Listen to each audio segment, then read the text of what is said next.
Hi, I'm George Claffey, Chief Information Officer for Charter Oak State College and the Connecticut Distance Learning Consortium, and I'm going to provide you with my top 10 things for new CIOs to do. And the first one I suggest is quite easy. Get a candy dish, put it in your office, and fill it up with candy.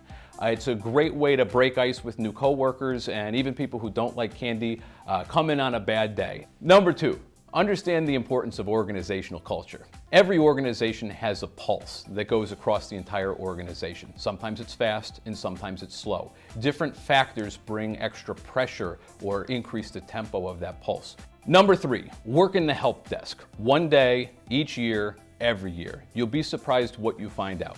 Number four, don't be the biggest geek in the room.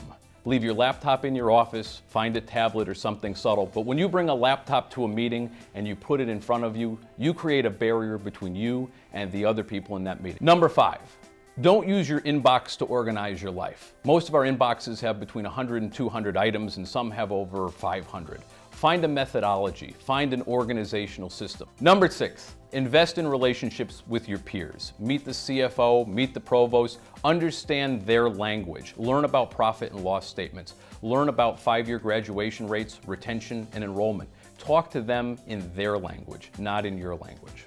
Number seven, the process of planning is more important than the plan itself. By example, look at your disaster recovery plan. You can have a plan that plans for a hurricane or a flood or a fire, but 9 times out of 10, the actual incident that happens will not be what you've planned for.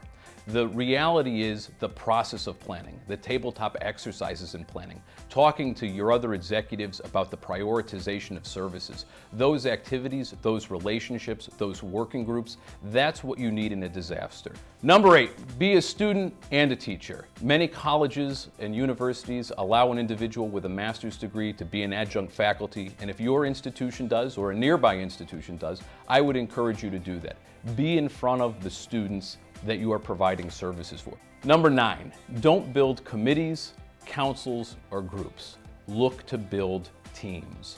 Teams are a group of people and they work off each other's strengths. It's not about one superstar in a room and everyone being subservient to them. It's not about some title. It's about 5 people or 12 people working together. Number 10, spread out the IT responsibility. Part of being the CIO or being a great leader is spreading out some of that responsibility to the people that work for you. Leadership doesn't happen in a vacuum. Become a mentor. Take on a bunch of mentees. Spread out decision making. Spread out budget allocation.